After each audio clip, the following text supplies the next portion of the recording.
अध्यात्म विज्ञान कोई धर्म या संप्रदाय नहीं है, ये स्पिरिचुअल साइंस है जो कुदरत के कानून पर आधारित है। ये विज्ञान पूरे ब्रह्मांड के सभी रहस्यों को उजागर करता है और जीवन के सभी पहलुओं को समझने के लिए एक नई दृष्टि देता है। इसी को आर्ट ऑफ विजन कहते हैं, दुनिया को देखने की एक नई दृष्टि, जो अध्यात्म विज्ञानी परम पूज्य स्वामी श्री कमलेशानंद जी के निर्देशन में सनातन सत्य का अनुसंधान कर हमारे जीवन को प्रकाशित करे। जय सच्चिदानंद। बोलो, આપણે પાછલા કર્મનો નાશ કરવો તો શું કરવાનું?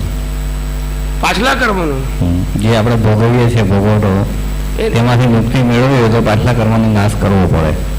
મુક્તિ મેળવવી હોય તો પાછલા કર્મનો નાશ ના કરવો પડે, અજ્ઞાનનો નાશ કરવો પડે.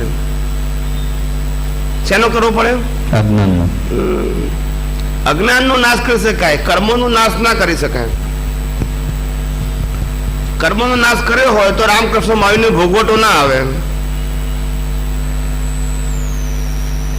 સમજાયા કે નહીં? હા, સમજી ગયા. એમને જો નાશ કર્યો હોય, આવે જ. એમનો નાશ કર્યો હોય તો ભોગવટો આવે જ. બધાને ભોગવટો તો આવે જ છે, પણ નહીં તો એમાંથી પછી નાશ કયા કરે એમ પૂછું છું. આપણે દાખલો કઈ આપવો તો પડે કે નહીં? છૂટવાનો બચવાનો ઉપાય ખરો કોઈ? તમે પ્રશ્ન પૂછો છો, એમાં તમારી સમજણ શું છે કે ભાઈ આ ભાઈએ આ કરવો, નાશ કર્યો, એવું એક્ઝામ્પલ છે? એક્ઝામ્પલ છે?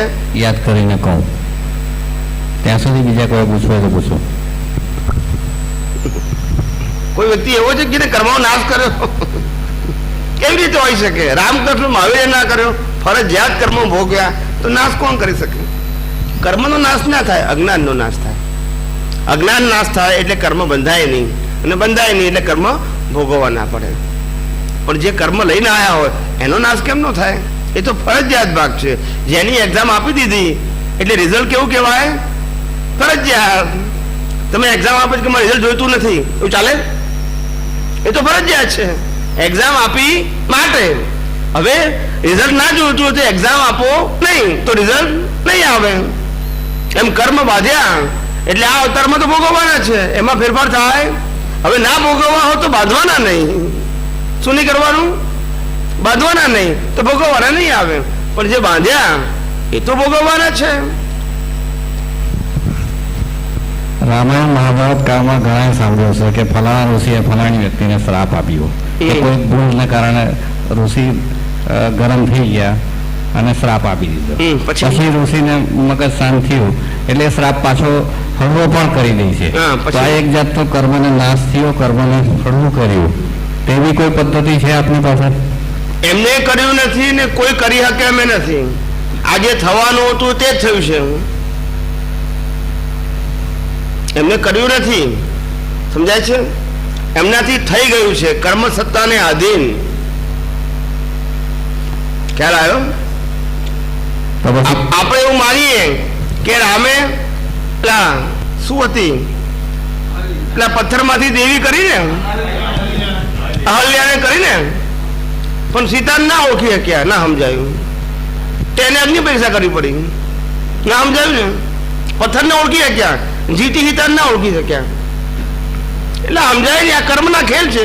પેલી ઊભી થઈ તે કર્મના ખેલ, અને આને અગ્નિ પરીક્ષા આપવી પડી તે કર્મના ખેલ. એમાં રામ કઈ ના કરી શકે. જ્ઞાન જુદું અને ઉદય જુદો. ઉદય ફરજિયાત છે, જ્ઞાન અંદર સંપૂર્ણ હોય, તેથી આમાં ફેરફાર થાય નહીં. લોકો આને બદલવા જાય છે. આને બદલાય જ નહીં કોઈ દિવસ, કોઈનાથી ના થાય. સમજાય છે? કોઈનાથી કઈ ના થાય. આ ખાલી બોલે એટલું જ. શ્રાપને વાળી શકતા હોય તો આપણે આપણા કર્મને કેમ નહીં ધોઈ શકીએ? સાપને વાળતા નથી બાપા. તો શું કરે છે? એ એનું પરિણામ વાળો ભાગ છે, એટલો જ ઉપયોગ કરી શકે. કરી શકે એટલે કરતો નથી, થઈ જાય છે. એક વાર તીર છોડ્યું ને પછી પાછું ના આવે. એનો ઘાનો હળવો તો કરી શકે ને? કશું ના કરે નથી. હળવો કરે, ભારે કરે, કઈ કરી શકે નહીં. પેલાને જેવો ભોગવટો છે એવો જ આવશે. વિશ્વામિત્ર નું નામ સાંભળ્યું કે નહીં? સાંભળેલું. કેટલા વર્ષનું તપ કર્યું તું? 1000 વર્ષનું કરેલું. 1000 વર્ષનું કર્યું હતું. એટલે પાવરફુલ કહેવાય કે કાચા કહેવાય? પાવરફુલ. 1000 વર્ષનું વિશ્વામિત્રનું તપ અને મેનકાનું 1 કલાકનું નૃત્ય, તેમાંથી કોણ પાવરફુલ? બોલતા નથી બધા. હવે બેમાંથી કોણ પાવરફુલ? મેનકા પાવરફુલ. આપણે કે તપ પાવરફુલ, પેલા કે મેનકા પાવરફુલ. સાચું બોલો. બંને પોતપોતાના ક્ષેત્રમાં પાવરફુલ છે. ના, 1000 વર્ષનું તપ ગયું ક્યાં? ડગી ગયા એની વાત છે. ભલે મેનકા પાવરફુલ હોય, આને ડગવાની ક્યાં જરૂર હતી જો પાવરફુલ હોત તો? બંનેની આ તો હજારો માણસ એના ફિલ્ડમાં પાવરફુલ છે, એનો આપણે સબ્જેક્ટ. પણ પાવરફુલ માણસને હલાવે એટલે પાવરફુલ કહેવાય? પ્રશ્ન આપણો એમ છે.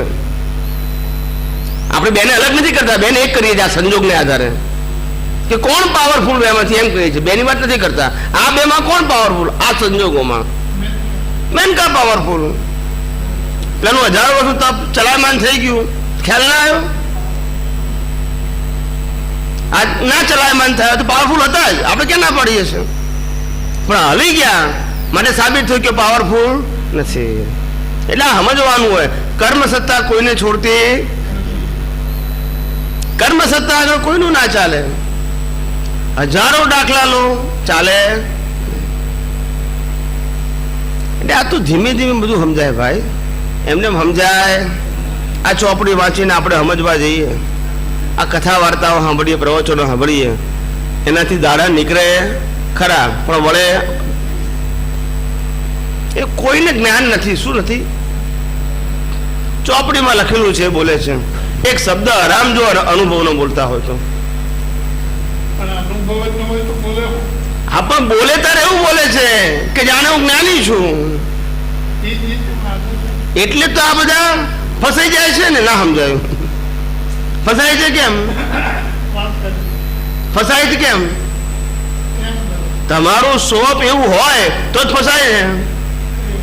તમે એમ કહો હું ચોપડીની વાત કરું છું, મને ખબર પડતી નથી, તો લોકો ફસાય? ના ફસાય. તો જૂના કર્મને ઝડપથી પૂરા કરવા હોય તો શું કરવાનું? જૂના કર્મો ઝડપથી પૂરા ના થાય, ઢીલાઈ પૂરા ના થાય. જૂના કર્મો જ્ઞાન દ્રષ્ટિ હોય એટલે જૂના કર્મો પૂરા થાય જ એના ટાઈમે, ને નવા બંધાય નહીં. આટલું જ થાય. એમાં ઝડપથી ના થાય ને ધીરે ધીરે ના થાય. એ આવે ત્યારે જ થાય. નવા કર્મ આપણે ખાલી જ્ઞાનને હાજર રાખવાનું એટલે નવું બંધાય નહીં. બસ આટલું. જ્ઞાનની હાજરીથી નવા કર્મ ના બંધાય એવું બધા જ જાણે છે. તો જૂના કર્મને ઝડપથી નાશ કરવા માટે શું કરવું, કે ઝડપથી ભોગવટો કરવા માટે શું કરવું? કશું થાય નહીં. ઝડપથી કશું થાય નહીં. આપણને લાગે કે હવે આપણે જન્મ્યા, લગ્ન કર્યા, છોકરીની જવાબદારી છે, 10 વર્ષની છે, પરણાવી દો. પછી છોકરી બી સમજે કે હું પરણાઈ ગઈ, હવે મારે ઝડપથી છોકરા થઈ ગયા તો સારું, મારે મોટી ઉંમરમાં પછી હરાય ફરાય. એવું થાય?